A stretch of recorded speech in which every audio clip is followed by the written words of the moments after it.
बाकी ये इसका जो फ्यूल टैंक है, ये इसका ऐसे करके इनलेट है, इसको ऐसे करके खोल लेते हैं, 8 लीटर्स का है और कंपनी कहती है कि 40 प्लस की माइलेज देगा। अब आप कैलकुलेट करके कमेंट में लिखना कि भाई 40 अगर 40 की माइलेज है और 8 लीटर का फ्यूल टैंक है, ओवरऑल कितने की मिल सकती है हमें एवरेज। एक बात और मैं बता दूं, जिन लोगों को ये लग रहा है कि भाई मैं तो लाइट वेट स्कूटर चलाऊंगा जो कि बहुत ही कम होगा, तो उनके लिए ना उसमें ना क्वालिटी नहीं मिलती। मैंने ये देखा है, जो भी स्कूटर 100 किलो से ऊपर होते हैं ना, जैसे कि ये है 122 का, यानी कि 122 kg का है, इनमें ना ऐसा लगता है कि फील आ रहा है, कुछ है, भर रखा है, क्वालिटी है कि बैठने में उठने में, और मैं इस पर बैठूंगा जब इसकी हैंडलिंग में करूंगा, हैंडल मूव करूंगा, जिस तरीके से मैन्यूवर करेगा उसी हिसाब से मेरी जो बॉडी है, जो उसका वेट है, वो आपस में ना कंबाइन होने चाहिए, उसमें ज़्यादा मज़ा आता है, बजाय आपकी बहुत ही हल्की सी चीज़ चलाओ। इसको कुछ लोग बोल रहे थे कि ये ऑफ रोडिंग करेगा स्कूटर। ऑफ रोडिंग क्यों करेगा, ऐसा क्यों बोल रहे थे वो? 155 mm की ग्राउंड क्लियरेंस है इसकी, ज़मीन से लेके यहाँ तक 155 है।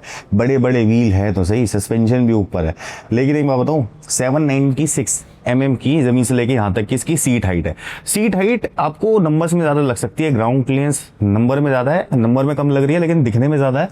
बिकॉज पता नहीं क्यों, क्योंकि इसका जो व्हील बेस है वो 1300 mm से थोड़ा सा ज़्यादा है, तो उस हिसाब से जो इसका जो बनाने का तरीका है, जो चेसी है, जिस तरीके से इस स्कूटर को डिज़ाइन किया है, वो थोड़ा डिफरेंट है। फर्स्ट इंप्रेशन में कोई भी इसको देख के सोचेगा भाई यार इतने मोटे मोटे व्हील्स, 120 mm का ये व्हील और 12 इंचज़ का इसका डाया है।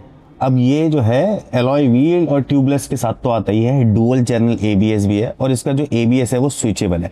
बट रियर व्हील पे चलेंगे अगर, तो ये उससे ज़्यादा मोटा दिखेगा। ये 130 mm का चौड़ाई है इसकी, 12 इंचज़ का ही है, dual channel ABS, switchable ABS। तो स्विचेबल ABS से आप जब कभी कभार अगर इसको लेके जाते हो कहीं एडवेंचर पे, कहीं घूमने के लिए, कहीं पे कहीं फंस गई है, पीछे से अगर फंस गया और वहाँ पे आपको थ्रॉटल देना पड़ रहा है, तो वहाँ पे ABS कॉल ना हो और आपके जो क्लच प्लेट है वो खराब ना हो, इस वजह से स्विच ऑफ कर देना चाहिए हमें ABS का। फ्रंट वाले को चाहे ऑन रखो। दिखने में ये स्कूटर चौड़ा लंबा है, लेकिन सीट छोटी है। अब सीट कैसे छोटी है, जो मैं बोल रहा हूँ कि जैसे मैं इस पर बैठता हूँ तो यहाँ पे पीछे वाले पे इतनी ही जगह बचेगी, तो इसमें 3 लोग नहीं बैठ सकते, ऑब्वियस है। बिकॉज ये इसको बोल सकते हो एक लाइफस्टाइल स्पोर्ट्स स्कूटर, एक अलग कैटेगरी का स्कूटर है। और ये इससे स्कूटर अगर कोई नॉर्मल कंपनी बनाती है तो बहुत महंगे बनाती है, बट ये कंपनी कितने में दे रही है? 1.5 लाख रुपये समथिंग कम में ही दे रही है उसमें, जिसके अंदर कि आप इस टाइप की जो क्वालिटी प्रोडक्ट है वो अपने गैराज में, अपने घर में खड़ी कर सकते हो।